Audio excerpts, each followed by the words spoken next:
Hello, I'm Sheridan Foster, founder of Elemental Green, your ultimate resource for green home building and renovation.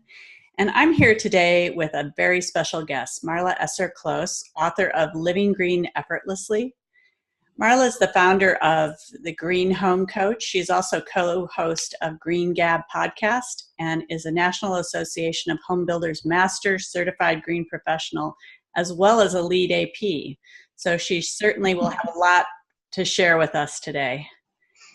And Marla's new book is really a great introduction to what makes a home green. It's written in a very approachable way that's easy for homeowners or renters to understand the concepts and pull out their action items.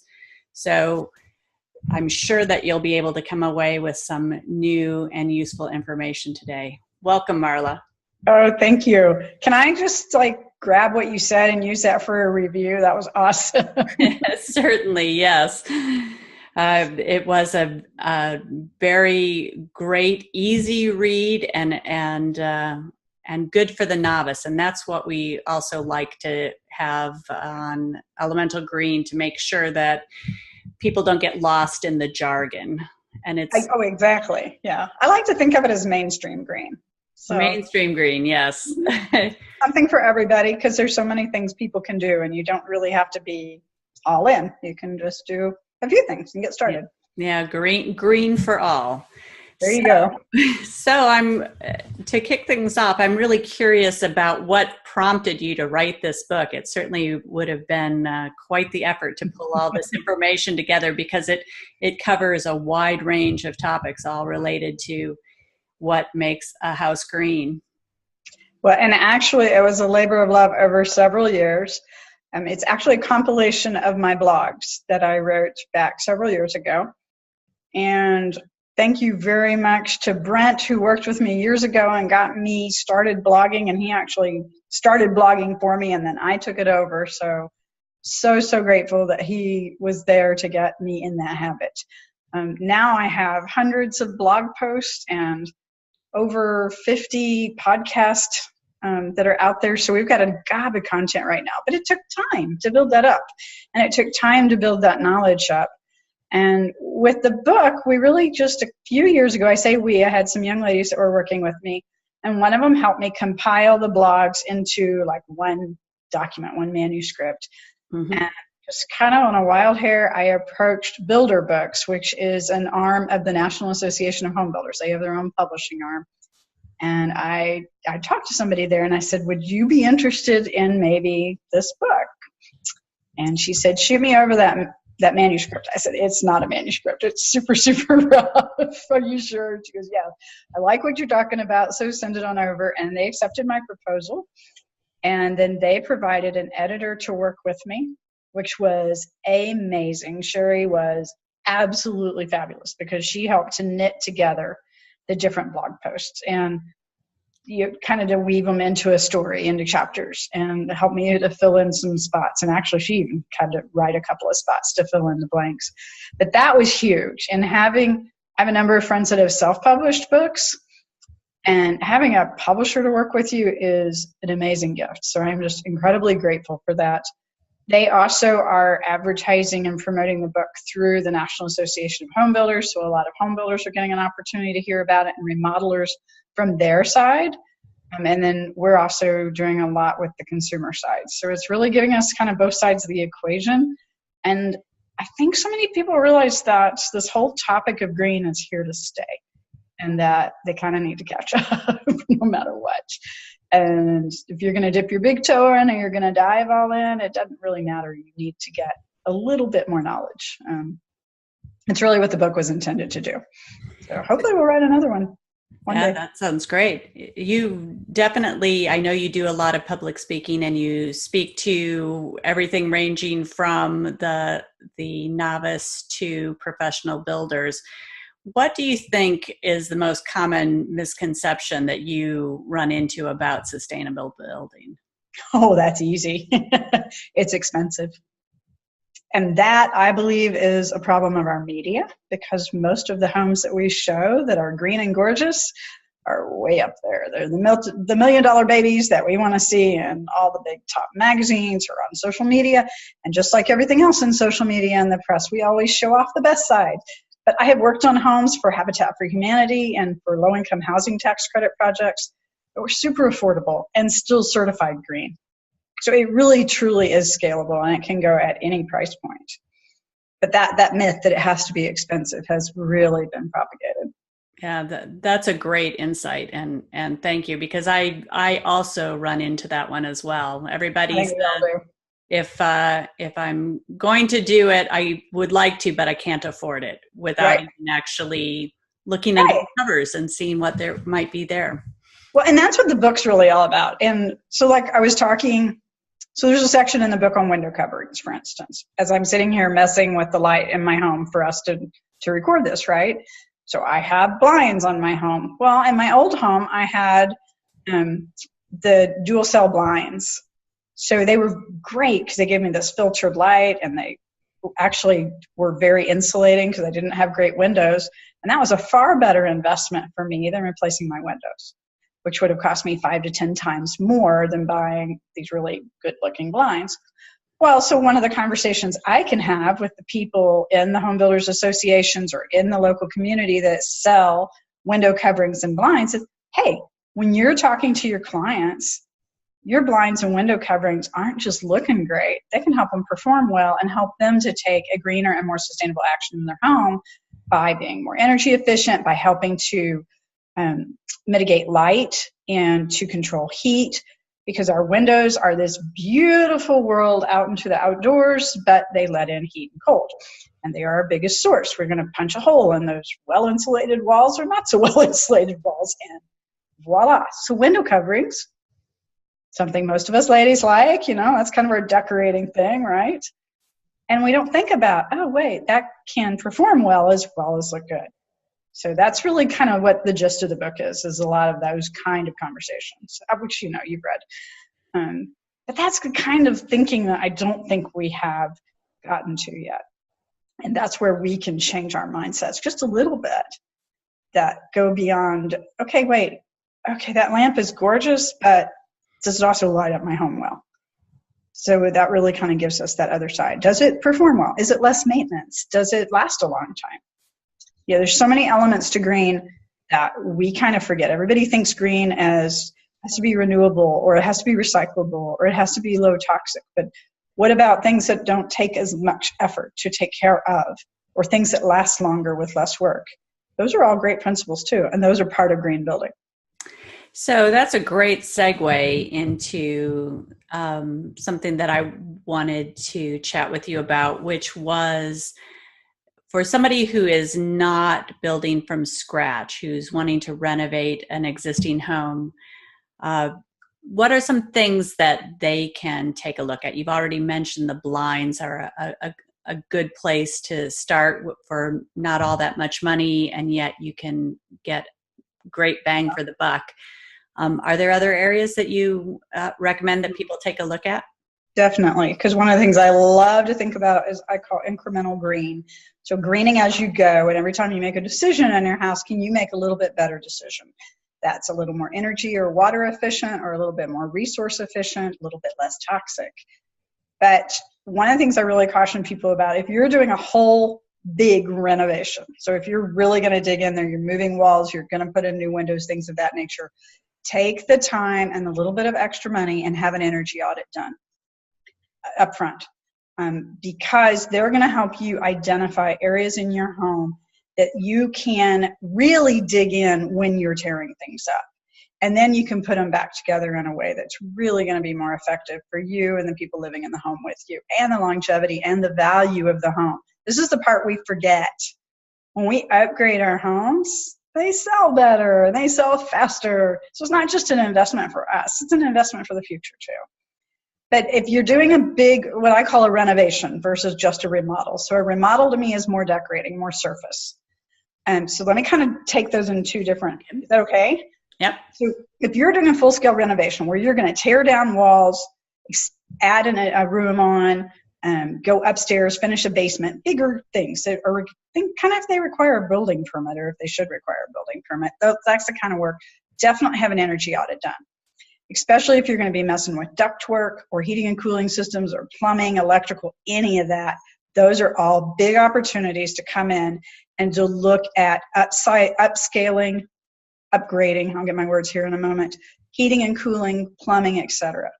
So with that being said, anytime you're into an exterior wall, make sure it's caulked and sealed and insulated, even if it's just one wall, because eventually you'll get them all done, right? But that caulking and sealing is huge, because what we don't think about a lot of times is that so much air passes through our older homes, through the walls, and it brings in all the dirt and all the yuck, and then we're cleaning, and it also is drafty, and it's impacting your energy bills as well as your health, because you're bringing in all that stuff you got to breathe. So that's just something you can do as you go. If you pull up the carpet or the flooring, caulk along the baseboards, or better yet, if you pull the baseboards up, caulk underneath before you put the floor back down. So there's some really simple kinds of just no-nonsense things that you can do that a lot of us don't think about. And our tradespeople aren't always well-schooled and doing that kind of work. So you may have to ask your flooring people, hey, would you please caulk before you put the new floor down? But that'll pay off over long term, because you're going to incrementally make it better. And then as you're putting things back, think of the best you can. So if you're remodeling your bathroom, so I remodeled my bathrooms a couple of years ago, so I'll use me as an example. I put in better water protection in my walls, my shower walls, which was why I was doing the remodel in the first place, because I had moisture in my walls, and my walls were squishy. So we did extra moisture protection. After we did upgrade, we did the insulation back in there, then the moisture protection. Then I used a tile product that had recycled content. All of my plumbing fixtures, my toilets and my faucets and my shower head were all WaterSense certified. So WaterSense, for people that haven't heard of it, is basically like Energy Star, which most of us have heard of, but it's for water. So it says that it's certified by a third party to be a low water usage faucet or toilet. So it's just a great way. I love looking for green labels, because that's a shortcut. I don't have to go and do all the research. I can say, hey, it's got that label. I know that some other independent, trusted third party has already verified it. So WaterSense is one of those. I also put back in lighting fixtures that used energy efficient lighting, either CFLs or LEDs.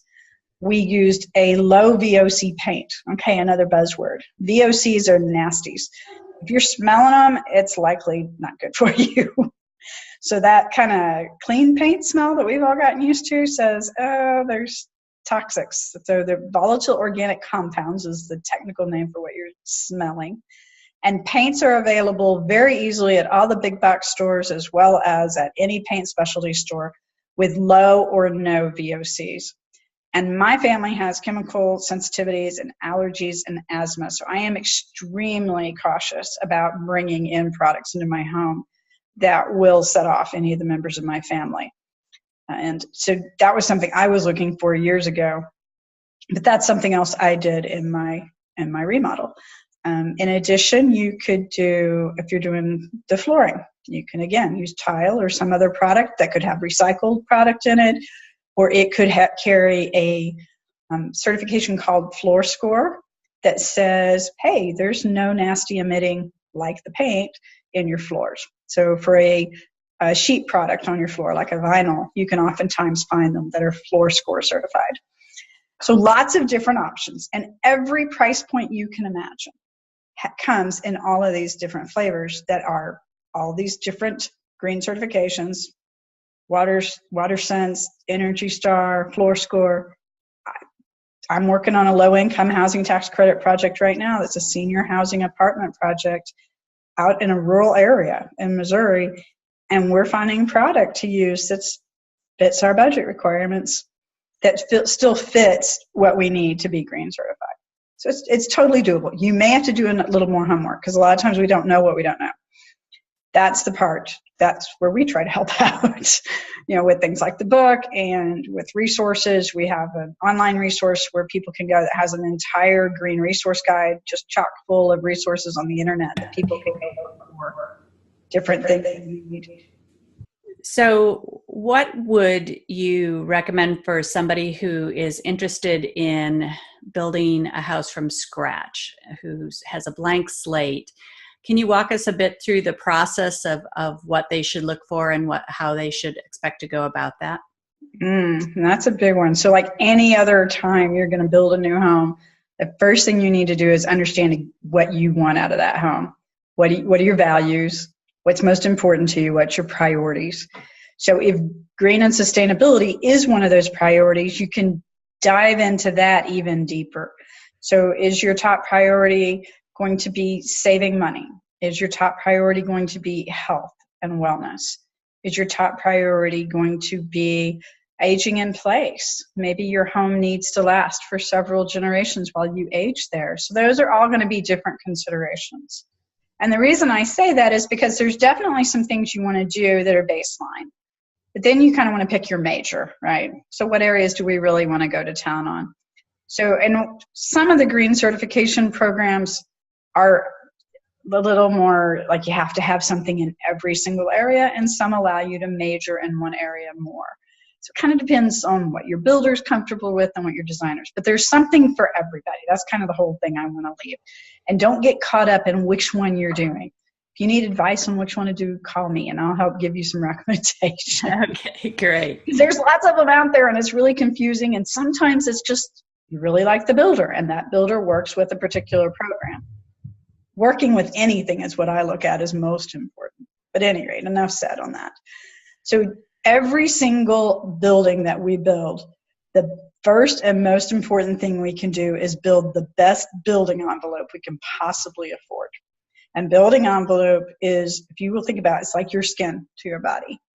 It is what protects us from the elements outside and protects the house from the elements of outside as well. It keeps the inside in and the outside out.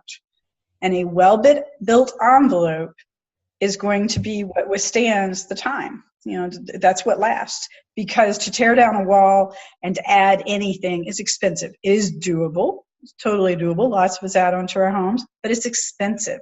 It is always more expensive to redo anything structural than it is to do cosmetics. So painting, new carpet, etc., new fixtures. That stuff, that's what I call remodeling.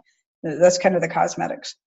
But the first and foremost is build the very best building envelope you can and decide what you want that to be. So for instance, if you have a high-pitched roof and you think, hey, in the future we might want to expand into that attic, then you may want to make your envelope the pitch of the roof and then down the sides and then your floor, underneath your floor. That way you don't have to re-insulate and redefine your building envelope when you add on into that attic in later years. When I was in St. Louis, we had a lot of basements. So a lot of people would condition the basements. So we'd have two floors, the main floor and then the bottom floor, that would be in conditioned space. So conditioned space is simply any space inside the building envelope that is heated and cooled. But that building envelope is what determines all of the building science of what goes on inside the house to outside the house. Components that includes, that would be your walls, that would be your roof, and your ceiling assembly. Your roof and how far it extends out over the walls is a very important element of that. That roof extension or that overhang is what protects those walls, not just from the sun, but from rain. So unless you're in a very, very dry climate, which usually is hot, so you're going to want it for the sun protection if it's hot, but in a rainier climate, you're going to want that protection of your walls from the water.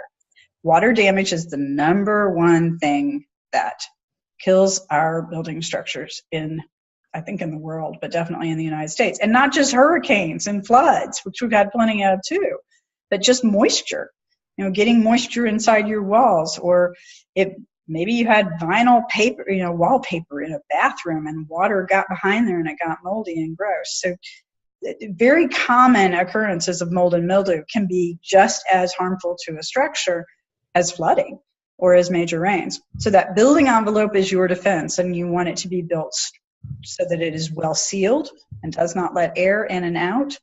You want to mechanically bring air in and out or open your windows. because you want to control how the air comes in and out, not through all the nooks and crannies. It includes your windows, includes your roof, it includes your floor or your basement, depending on what kind of a home you have. And I've been in homes where the basement floor and the walls are part of the building envelope, and I've been in other buildings where it's the floor of the house and the basement is left as unconditioned space or outside space. So it can be done either way. What determines where that envelope is where it is insulated and sealed. But that building envelope is the number one thing I would say, because all your fixtures, all your interiors, your systems, your appliances, all that stuff can be replaced. Your building structure is expensive and costly and challenging to replace. So building that well first is definitely my first recommendation. From there, I say if you build a really good building envelope, you're not going to need as much in the way of heating and cooling. You can go with a much smaller heating and cooling system. But this is where it becomes really important to work with somebody that knows what they're doing, because a lot of people don't know that, and they will just kind of, hey, this is how much heating and cooling you need based on average square foot and average consumption patterns and behavior patterns. And in a well-built home, those are way, way, way too much heating and cooling for what that house needs. So then we're paying for more than we need. It oftentimes doesn't perform as well because it's overbuilt, and it may overcycle or undercycle. And there is a ton of building or heating and cooling options now that weren't available to us. So things in different climates work better or not so good. So really understanding the climate that you're working in and having a builder that really, really appreciates that and works well with it and is open to new ideas can be super important if you're really wanting to push the envelope a little bit, pun intended. But those are your two big ticket items, is your building envelope and then your heating and cooling systems. And then from there, a lot of it's your bling, your luxury items. So pick carefully, right? You know, you may want to spend more money on things that are going to last a long time and maybe not so much on things that are more cosmetic. But understanding where you want to put your money in your home is critical up front, because you can't have your cake and eat it too if you have a budget, which most of us do.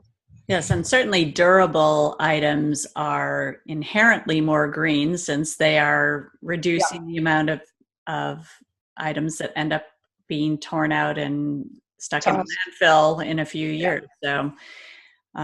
So that's great advice, and especially on the things that you think you're going to have lasting for a long time. Be sure you're picking a good durable option, something that will be high quality and you're going to love for a long time. Kind of like, you know, when you're building, when a woman's building a wardrobe, they tell you to invest in the classics.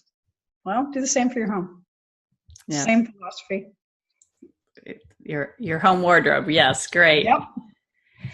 So the World Green Building Council is recommending that all new buildings be net zero carbon by 2030. And here in California, there's a strategic goal to hit that by 2020, which is right around the corner. What has you most excited about green building today? Oh, wow. I think the thing that really excites me the most is for people to see the opportunity for them to be part of the climate change solution and part of the bigger world solutions by something they can do in their very own homes.